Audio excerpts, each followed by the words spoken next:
Man, it's been a little bit of time to go by since Shakur Stevenson defeated Oscar Valdez, took his belt.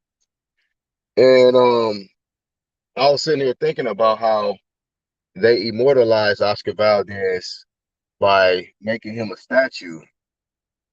He defeated Miguel Burchelt.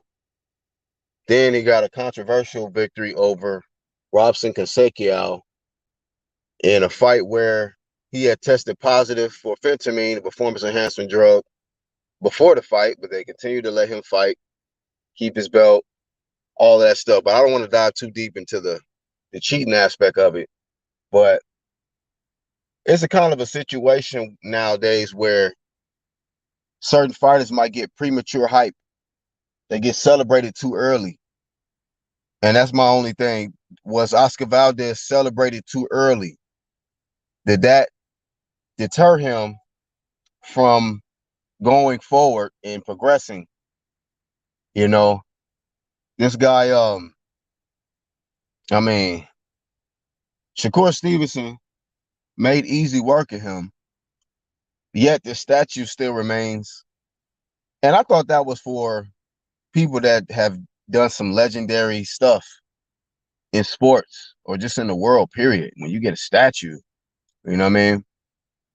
But do they regret making this statue now? I mean, his reign was short lived, you know? I mean, he cheated to get there. He got a pass. He didn't even have VADA testing for the Shakur Stevenson fight and then still lost. So, I just felt like it was potentially a waste of a ceremony, waste of a statue. They didn't even allow this guy to really prove himself and be really a great. I don't think Oscar Valdez proved himself to be great. And you have to be great, in my opinion, to get a statue or, get your jersey hung, retired in a arena or something like that, or you know what I mean? So he's not even Hall of Fame, material. But he'll go, in history as someone who basically was able to bypass the system, man, bypass the rules of the WBC. And he had the complexion for the connection to go as far as he could until he found someone, got in front of someone who was elite, you know. But then that's another thing I want to say. Like, did Shakur Stevenson deserve a statue for beating Oscar Valdez? No, he don't. And I think that's the difference between certain people and other people. Some people get celebrated for doing minimal, and then somebody can do a whole lot and get celebrated very minimal. You know what I mean? And sometimes that's the difference between people's upbringing. Some people always get compliment. Oh, great job. You did so good. Matter of fact, let me go get you a trophy made.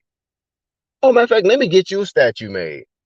And other people, man, no matter what they do, it's hard for them to get some compliments. It's hard for them to get any kind of you know, good things said their way or good things given to them because they may not have the complexion for the connection. So it makes them work a lot harder. You know what that does to somebody when you tell them, when they work so hard and then the reaction is just like, okay, whatever. Try harder next time, or you could have done this better. Because some people do that. Like they do good things and then they'll get negativity for doing something good. Like, oh, whatever, man, you got hit too much in the fight. Should have moved your head. I'm sure a lot of people will say that about Shakur Stevenson, well, he should have knocked him out. That's what a lot of people saying nowadays. You should have knocked Valdez out. But may not even give him credit the fact that he barely even got landed on.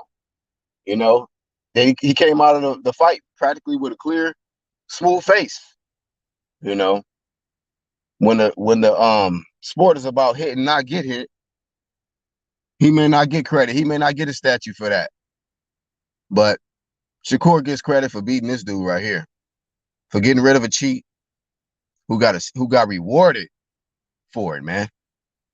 So y'all give me y'all thoughts, man, on guys that get rewarded for cheating, and was Oscar Valdez celebrated too early? Was he celebrated too early?